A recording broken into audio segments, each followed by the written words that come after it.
A Friend of Wax. Chapter 4. Ichiko Shimizu. In high school, Haru decided to hide her heart defect.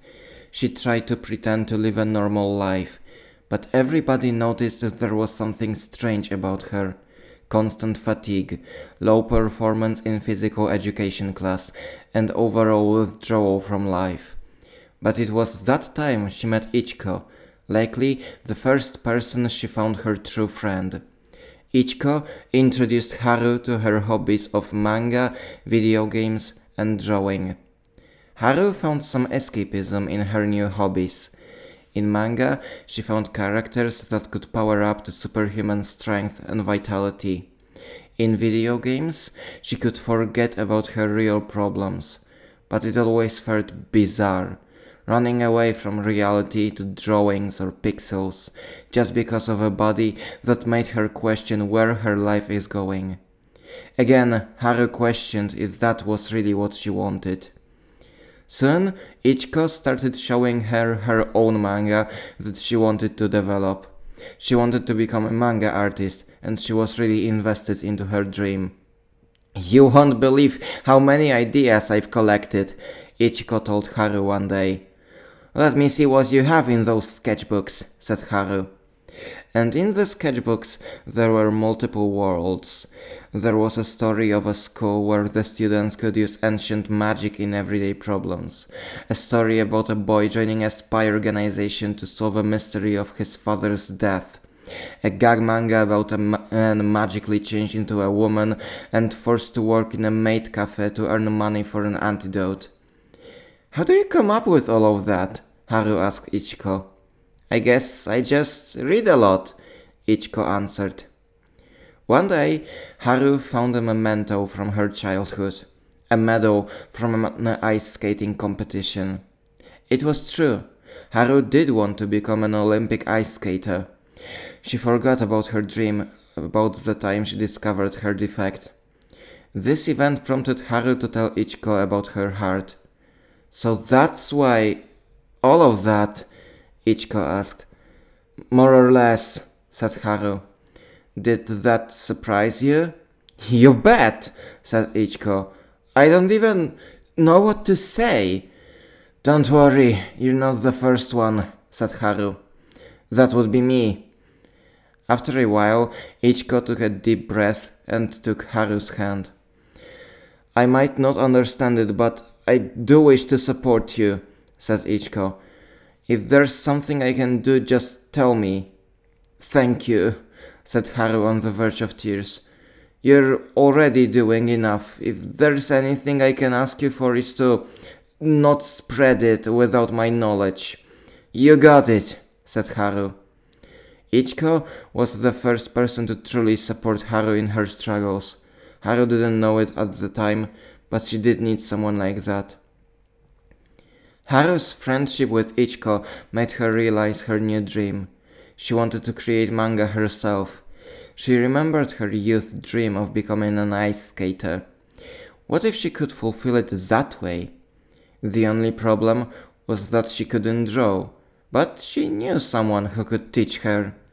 One day, Haru visited Ichiko with a drawing pad and a pencil. "Could you teach me how to draw?" asked Haru. "You want to draw?"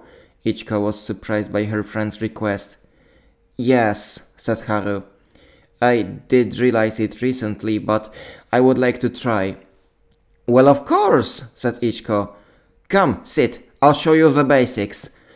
"Thank you," said Haru, getting ready for the lesson. "I hope I'll be a good student." Haru enjoyed her lessons. Not only could she spend time with her friend, but also she found a goal.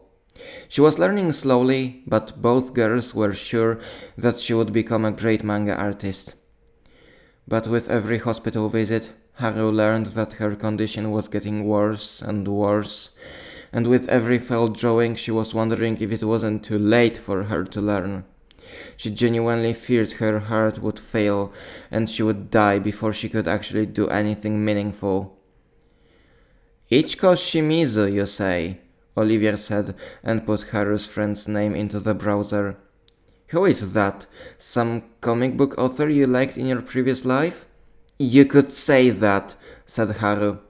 At least I hope. What does it mean that you hope? Said Olivier. I'll explain once we find her, said Haru. Alright, let me see, said Olivier and pressed the search button. The browser obediently showed some comic book drawings and a photo of a Japanese woman alongside some biographical notes. Is that her? Asked Olivier. Recognizing her own grown-up friend as well as her evolved art style took Haru some time, but soon she lost any doubt. It is her, said Haru. So she made it. The bio notes showed that Ichiko managed to land a position in a giant manga magazine thanks to her unending streams of ideas and interesting one-shots. Her most successful series was a story about a demon hunter searching for a cure for his chronically ill sister titled Demon Hunter's Spear. Hey, so could you tell me who that is? Asked Olivier. If I recall correctly, you told me that you died in 2004? So, seeing how she started her career in the last decade, it's unlikely that she was your childhood idol. Because she was not my childhood idol, said Haru. She was my childhood friend. Olivier momentarily realized why Haru asked him to look for Ichiko. Do you miss her? Olivier asked. Yes, said Haru. My first real friend, and we have separated for 20 years. And for me, it feels like way less. What if I remember her, but she forgot about me? Olivier's eyes filled with tears. Haru cried, thinking about her friend from the past life. I want to talk to her one last time, said Haru. Could you write a letter to her in my name? What do you mean by writing a letter? Said Olivier. He felt that he wouldn't like the answer. I will tell you what to write and you will write it, said Haru. And you will send it. I refuse, said Olivier. Why? Said Haru. Just think about it, said Olivier. What would it look like from her perspective? Some rando sends her a letter claiming to be her friend that has been dead for 2 decades. You think that wouldn't be totally creepy? Olivier had iron arguments. Even Haru saw that. Even if so, I still want to talk to her, said Haru. But if you say so, then I won't force you. Olivier was impressed by Haru's stance. I'm glad that you see this point, he said. But Olivier could still feel Haru's emotions, yearning, grieving, sadness, and disappointment. Hey, Olivier started. Hypothetically, would you like to try writing such a letter to a drawer? That was an option Haru didn't consider, but maybe it was something that she needed. Olivier sat at his empty desk with an empty sheet of paper. With a ballpen in his hand, he was listening to Haru. I think I would start with something simple, said Haru. Dear Ichiko or something. Okay, said Olivier and wrote some letters. Hold up, said Haru when she saw Olivier writing. Could you write in Japanese, please? Indeed, Olivier was writing in his mother tongue that was unlike Japanese at all. Sorry, I can't write any of those signs, said Olivier. I didn't know any Polish either until I went to your head, said Haru.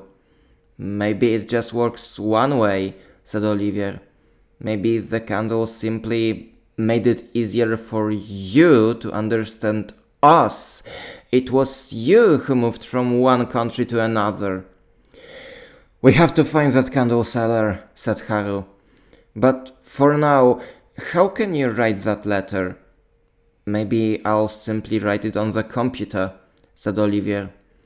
I would simply open some kind of sign converter and you would tell me what to type. That's not a bad idea, said Haru.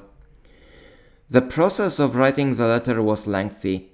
Japanese is not an easy language to write for someone who has never spoken it. Explaining all the intricacies of the Japanese writing system proved exhausting for Haru. But at least the letter was ready. Dear Ichiko, I have no idea what to do to make you believe that I have written this letter. After all, you likely believe I have been dead for 20 years. In a way, you are right, but also I am alive. Either way, feel free to destroy this letter if you don't believe me. I wanted to make contact with you because I miss you. I wish I could know how you have been for these 20 years. I wish you would tell me that everything is alright. I wish to know how you spent all these days. Are you happy? Do you like where your life brought you? Do you think your life could be better? It's difficult to explain what happened to me. I bet you wouldn't believe that after all these years I turned out to be alive. What's more, I found myself in a country 10,000 kilometers to the west. The worst thing I can say is that I miss my previous life. But before I say more, I want to find out more about what happened. Then maybe I could write more to you. You likely won't ever read this letter, but either way, I'm glad I could write it. I'm glad I could talk to you that one last time, even if it had to look like that. I wish you all the best. Haru Mori, your friend from the 2000s. That night, Haru couldn't stop thinking about the letter. Hey, Olivier, how do you think Haru would react to that letter? Haru asked. I have no idea, said Olivier. But either way, the post is closed for now. For a while, Olivier tried to fall asleep, but he found it impossible. He felt some slight sleepiness, but also chaos in his head. I can't sleep, said Olivier. You know what? Let's take a walk. Why? Said Haru. Maybe we'll find the candle seller.